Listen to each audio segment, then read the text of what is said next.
together in the past. And it is a real honor for me to be here with you. And I apologize, I'm sort of jumping a little bit ahead because I've got to be in Butler County in a bit here, and I'm going to have to take off. But I would love very much to be able to engage each and every one of you, if not individually, hopefully so, over the course of the 9 months. But at the very least, I would encourage you, please, to do the very thing that I'm guessing you've been doing by being here, and that is to be informed. Because I look at this sign up here, everyone should be welcome. Everyone should be welcome. I listened to Mike's comments, where Mike just went. The fact that we have the kind of division that we have in this state is shameful. And it's disappointing to me that we have become so partisan that we've lost sight of what is really best for Kentucky. And I'm sure if any of you, I was just speaking with Rhonda Massey a moment ago, and I'm sure that you all have received some of the same mailings she has and that I have. I've almost begun to hate myself for all the things I've read about myself. And the reality is, though, that's the low road. The people of Kentucky demand and deserve better than that. They deserve better than that. Period. And that's why I'm in this race. I'm married. You know, I'm a business owner. I own several small businesses. Some of them are ones I've started, others where I've invested money in ideas that other friends have. And the creation of the wealth in this country is what we need to encourage. Yes. We need more of that. We need less regulation, less taxes. Yes. We know something for fact. If we want more of something, subsidize it. If you want less of something, tax it. And we are flipping things upside down. And it's interesting. I mean, there's any number of things I could talk to you about, and time doesn't allow it, and frankly, you'd get tired of listening to me get on any number of soapboxes. But I will say this, I dial it back. People have asked me, what would you do differently? And I'll tell you one thing that I will do differently. And that is, I won't just vote to try to get on somebody's list to make it look like I'm a fiscal conservative. I will fight in the way that Thomas and others are to actually stand in the gap and be a person who truly puts his money where his mouth is. And I look at how did we get into the mess that we're in financially in this country. And you roll the clock back to the 90s. We were coming off of an amazing economic expansion. And there was, it bothers me when I hear the term revenue as if the government has actually produced a true good or service. But the reality is our tax money was flowing into Washington. And it was flowing into state capitals. And let me just focus on the federal level for a minute. From 1994 to 1998, as that money was flowing in, we were increasing the federal budget 3.1%. 3.1% on average during those 4 years that we were increasing the size of the federal budget. We balanced the budget at the federal level in 1998 for the first time since 1969. But instead of recognizing what a gift that was, that we had the ability to level the playing field financially and to start being smart with the way in which we managed those resources that were coming from the taxpayer, we started spending like drunken sailors, and it was bipartisan, trust me. You think about who was in charge in the 90s, we all know. We don't need to remind you at this point. But the fact is, under each of the last two administrations, over the last 16 years, we've raised the debt ceiling 9 times for $6.7 trillion.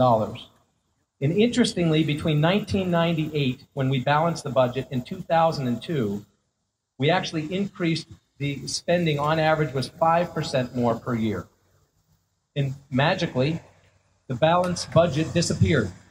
And by 2002, we had a deficit again. And you would think that that would have been a warning to us. You would have thought that perhaps we'd realize, well, we better dial it back. But no, we actually increased the discretionary spending, which basically means the stuff we don't have to do to keep up with the entitlements. But the discretionary spending increased from 2002 to 2004 by 11.2% on average for each of those years. And people say, well, we had the wars. You know, we had all that. We were fighting terrorism when we were fighting these wars. And I know there's any number of thoughts with respect to all those things, and we won't go there right now. But I'll tell you, between 2001 and 2004, when the bulk of money was being spent for those wars and for that fight on terrorism, they accounted for only 56% of the discretionary spending, which means the amount that we were spending on things we didn't need, like the bridge to nowhere, which came along at that exact same time, and that kind of malarkey. All the earmarking was 10 times what it was from 94 to 98. And I realize this is a lot of numbers and a lot of stuff, other than to say, why are we in the position we're in? Because we're sending people to Washington who have never worked in the private sector and have no idea how the wealth of this nation is created. And that's a problem. That is a real problem. And again, I said a moment ago, I'm married, I have 9 kids, I have 1,000 good excuses not to do this, as do other good people that go to Washington. But there's a lot of people who go to Washington with less good intention. They go there under the idea that this is a career. To me, that's ridiculous. I don't know at what point we went from becoming citizen legislators, where you give of yourself as an individual for a finite period of time for the betterment of society, and then you go back to what it is you did in the private sector. That is how this nation was intended to be, and we've gotten away from that. And people wonder why good people who are qualified don't run. How fortunate we are to be in a state where we have people like Thomas, and we have people like Rand, who actually, you think about what this little state, people love to have any number of comments at our expense, but we've sent 2 of the most fiscally responsible people, 2 of the most highly truthful people with respect to sticking to their word to Washington as exist there. They represent probably 10% of the people in Washington who are actually doing the people's bidding. And this is a state that has the opportunity to lead on that front again. A number of people have made comments to me about my speech at Fancy Farm. And it's interesting because, frankly, I was joking with Al Cross earlier. When the expectation was 0, it was hard not to exceed that. So, I don't know if that's a compliment or not. But part of what people appreciated and part of what resonated with them is the fact I had some zingers and I had some prepared lines that I was going to use. And as I stood on that stage, it was similar to what I'm doing now. And I looked out and I saw people who actually want someone to treat them like adults. Somebody that would tell them the truth, good, bad, or otherwise. Somebody who would focus on the issues. Somebody who would start to reverse the tide. It bothers me as a Republican that those of us in the Republican boat are snidely in our little rowboat rowing down the Niagara River, and the falls are ahead of us, and we can hear them, and we're starting to go faster. And we're rowing 5 times a minute, and we're snickering into our hand at those crazy Democrats over here who are rowing 10 times a minute. Look at those silly guys. They're going to go over the falls. Well, so are we. And nobody's trying to turn the boat around. And nobody's trying to get to shore. And unless we step up and stop the silly nonsense, as I said a moment ago, why do people not get in? Why do people like Thomas and Rand not more often get into these mixes? It's because of the kind of silly nonsense that you're seeing where it becomes about personal attacks. The people of Kentucky deserve better than that. We're smarter than that. And we demand that people step up and represent we the people. That's what I'm willing to do. It's what I'm trying to do. And we need people who are willing to step forward and willing to make a difference for a finite period of time.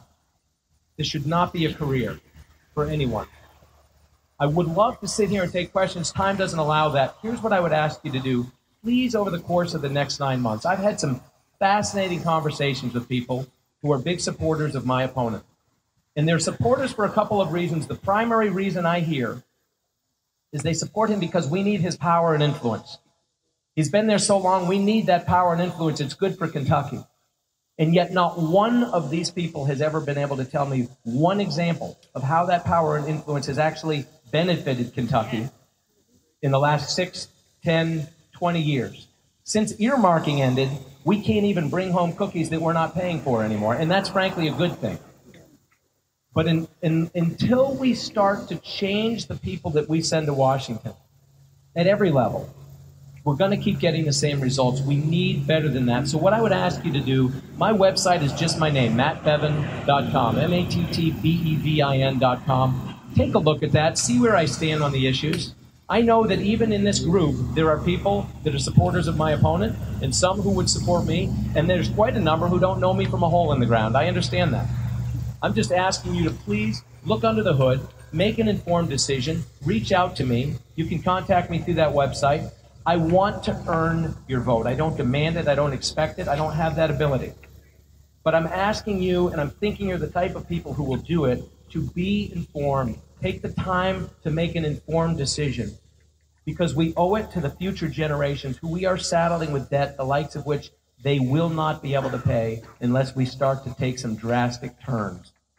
That's where I'm going to stop for now. I appreciate you having me here. Mike, I don't know where you went. Thank you. I mean, really, God bless you. Thank you for opening your backyard to us. This is terrific. I really appreciate it. Thank you very much. I look forward to hearing from you, and I look forward to seeing you here next year when I've got somebody different to talk about.